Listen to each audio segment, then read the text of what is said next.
Pretty Funny Show. You guys, I know I took a 2-week hiatus. Honey, I had to get it together. She got a new set, lights, camera, all action, baby. Hold on. I'm not even kidding. I'm not even playing when I say I got the lights, the camera, and action. Okay. So anyway, guys, literally 2 weeks, I just wanted to level up because I've seen you guys coming in, supporting me, whether you just found me organically, you've been following my comedy page at Ashley Burgess Comedy, or you're here because you are a loyal wino and supporter of Tasha K, which you know is my fairy pod mother and my big sister.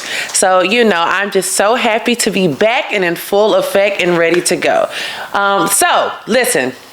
Today, I want to talk to you about, it's going to be very, very brief. We're going to do a rundown of episode 1, season 16 of the Real Housewives of Atlanta. They just made their comeback over the weekend.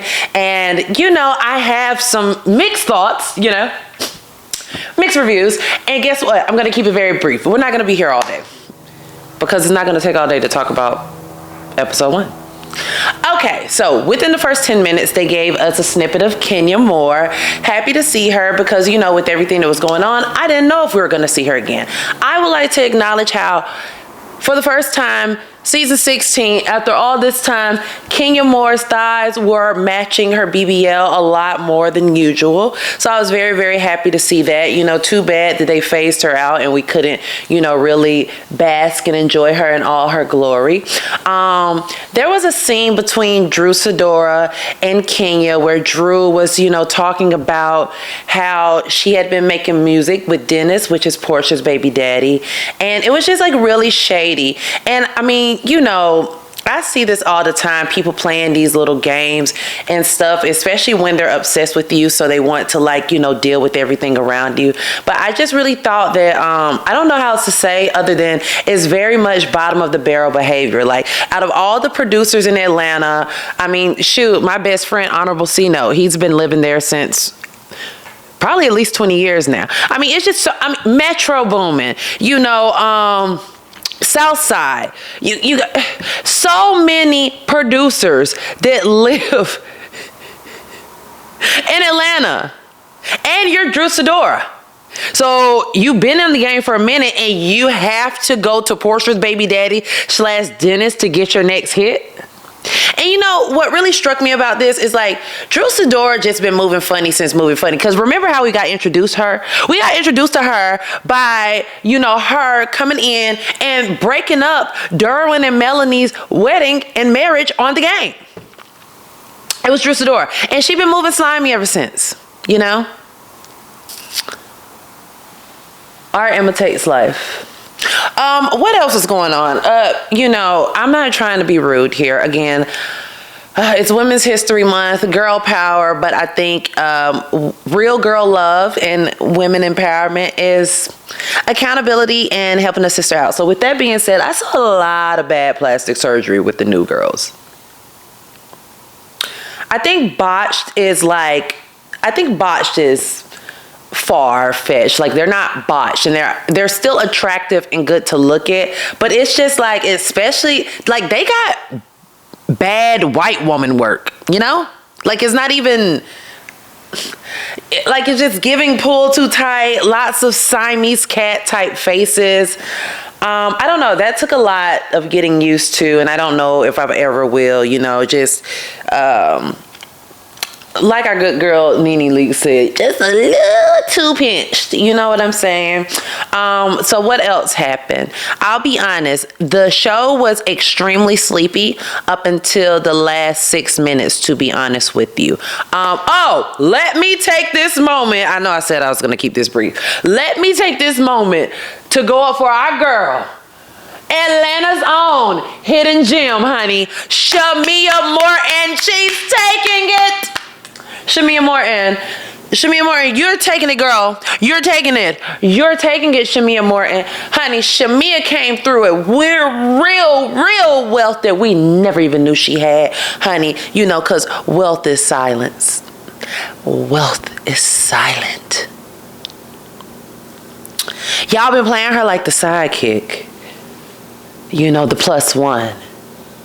And when she really got her moment, Shamia came through. She said, oh, y'all thought I was a sidekick?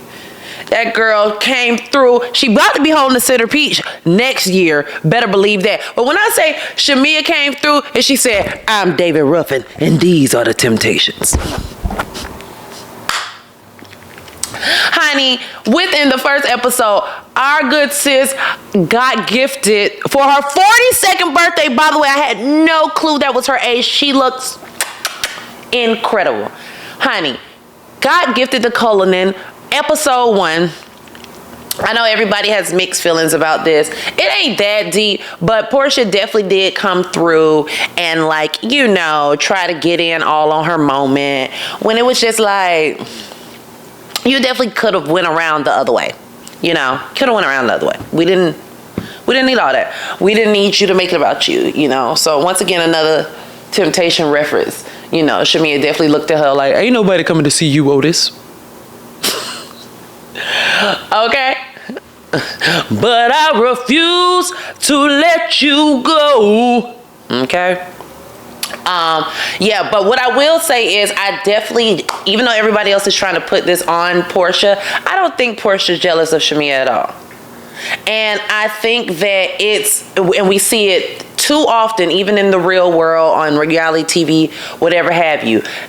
When somebody puts somebody on and then they try to do the flipperoo and act like whatever, it's like, however you want to spin it, it's obvious that Portia, especially with them being friends for decades, it's obviously that Portia opened up that door for Shamia, She wanted to see her friend on. So I think us, going with this jealousy narrative, and I'm going through all the comments. Everybody is doing their part in trying to drive a wedge in this friendship and trying to say that, Portia jealous of Shamia. And it's just like, she more than likely, I don't care if she has more money, she most likely put Shamia on. It's real weird to say that somebody is jealous when they're the ones that put you on.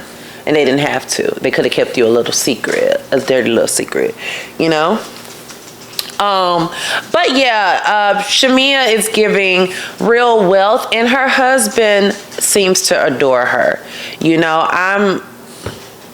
I'm just so happy to see her, being an anchor for the show like this, especially being considered a friend for so long, a plus one, a sidekick, especially in the rollout credits, she basically presented herself as the glue that holds the entire cast together.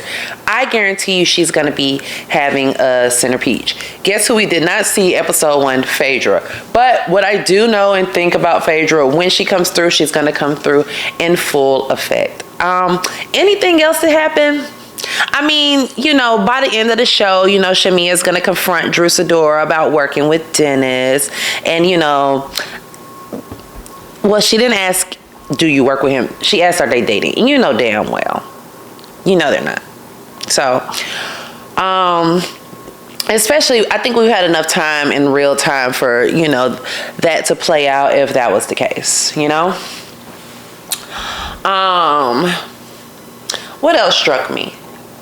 The truth is, I felt the episode was, on a scale of 1 to 10, I'll give it a 7. I'll give it a 7. Truthfully, the season 15 premiere was way more dynamic and riveting than this one. I remember that. Now, they didn't keep up the momentum after that premiere, I will say that. And I do feel that these girls are going to start bringing it a little more as the episodes go on. But yeah, it was okay. It was okay. I don't know. We're going to see where this storyline goes with most of these girls. We honestly probably aren't going to get anything good into the Kenya Moore situation with Britt Eady, and then maybe a cash trip. So I would love to have gone more in, but they really didn't give us much. Really, really good editing and production, or whether you feel like it was good or not, it was new, it was fresh, it was a different, angles and, different transitions. They just did different things that I didn't see them do in previous seasons. Yeah, so season 16, Real Housewives of Atlanta. You guys, please get in the chat below, drop your comments, and let me know if you thought it was a hit or a miss. On a scale of 1 to 10, what would you rate it? I cannot wait to give you some more reviews. We're going to go through Married to Medicine. One thing that I did want to say. Again, back to Shamia. I'm so happy to look on screen and see somebody that reminds me of myself. When I look at Shamia, especially with her complexion, I see me. When I look at Lauryn Hill, I see me. When I look at Dolce, I see me. When I look at Tasha K, I see me. And so I'm just so happy to see these beautiful, brown women, just living and thriving and, being like self-assured and secure and living out loud. I'm so happy to see it. Okay, guys, stay tuned. We're going to keep it going. Okay, this is not it. We got a lot more we're going to talk about, but guess what? In the next episode, please like, comment, share, subscribe, and guess what? I'll see you soon. Bye.